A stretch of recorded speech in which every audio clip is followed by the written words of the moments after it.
नमस्कार दर्शकबिन, तपाईँलाई स्वागत छ मेरो भिडियोमा। म तपाईँको आफ्नो साथी संसार अधिकारी। तपाईँ सबैले मलाई चाहिँ मिस्टर संसार भन्ने चिन्नु भएको छ र आज हामी यहाँ किन भिडियो बनाएको छौँ भनेर यो तपाईँहरूको जानकारीको लागि। यो पछाडि हेर्दाखेरि यो पुल देख्नु भएको छ होला, यो चाहिँ हाम्रो अल ओभर नेपालमा सबैभन्दा लामो पुल कोठेघाट पुल भन्छ यसलाई चाहिँ। तपाईँले हेर्न सक्नुहुन्छ यहाँको दृश्य पनि। र यो पुलको टोटल लम्बाइ रहेको छ 1015 मिटर।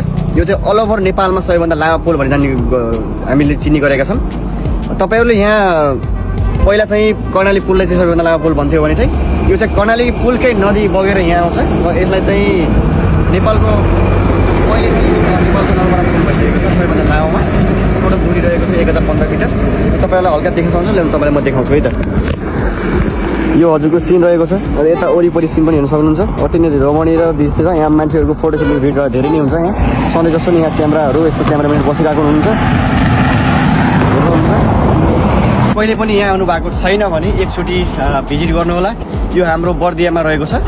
योभन्दा अगाडि राजापुर भन्छ, यसलाई गेरुवा गाउँपालिका पनि भन्न सकिन्छ। र यसको पुललाई चाहिँ कोठियाघाट भन्ने गरेछ सबैले होइन। यहाँ पिकनिकहरू धेरै, तपाईँको मान्छेहरू फोटो खिच्न धेरै नै भिड रहेको हुने गर्छ सधैँतिर, यस्तो हुन्छ।